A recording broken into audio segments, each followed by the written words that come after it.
नमस्कार मेरे श्रोतागण। मैं आपको आज जितने हमारे नवग्रह होते हैं उनका संबंध, हमारे ये धरती पे जितने प्राणी हैं, जो हमारे रिश्तेदार होते हैं, रिलेशन के व्यक्ति होते हैं, हमारे आसपास के जितने लोग होते हैं, उनका ग्रहों से कैसे संबंध होता है। तो पहले मैं आपको सूर्य से बता रही हूँ कि सूर्य ऐसा ग्रह है, वो राजा है।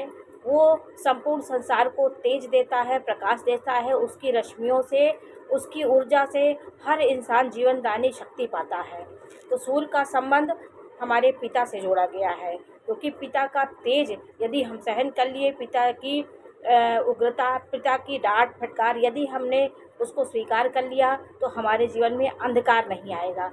तो पिता को हम सूर्य से जोड़ा गया कि प्रथम भाव जो होता है वो आत्मा का कारक होता है, आपके व्यक्तित्व का कारक होता है। तो प्रथम भाव में सूर्य को कारक माना गया कि आप जब जन्म लेते हैं तो प्रथम भाव जो होता है, आपके सूर्य आपका अंश है, आप पिता के अंश से आपका व्यक्तित्व, आपकी आत्मा बनी हुई है।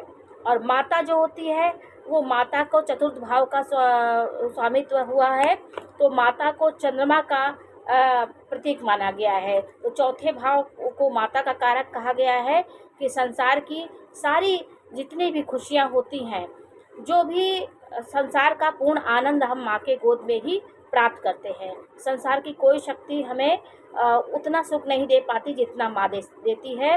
इसलिए चतुर्थ भाव को 4 नंबर दिया गया। लग्न कुंडली से काल पुरुष की प्रथम कुंडली मेष हुई, उसके बाद चौथा भाव कर्क राशि का हुआ। वो कोमलता का, दया का और प्रेम का घर है। अगर वहाँ पे हम उग्रता दिखाएंगे तो हमारा प्रेम, हमारे घर में वातावरण कलहपूर्ण होगा, क्योंकि इसीलिए चौथा भाव यदि मृदुल ग्रहों के साथ है, सौम्य ग्रहों के वहाँ पे है, सौम्य ग्रहों की दृष्टि है, तो हमें सुख मिलता है। यदि वहाँ पापी ग्रहों की उपस्थिति होगी, राहु, केतु, मंगल, सूर्य, तो हमें सुख पाने में हम भटकते हैं। इसलिए माँ का सुख हमें तभी मिलेगा जब हमारा चतुर्थ भाव अच्छा होगा। तो हम जन्म से ही हम माता का प्यार और बहुत समय तक हम माता के सानिध्य पाते हैं और माता का सुख पाते हैं। चंद्रमा अच्छा होता है तो माता का सुख हमें मिलता है, और माता नहीं भी हो तो माता के समान जो स्त्रियां होती हैं उनका प्यार हम पाते हैं। तो सूर्य को पिता से जोड़ा गया, क्योंकि पिता का तेज हर इंसान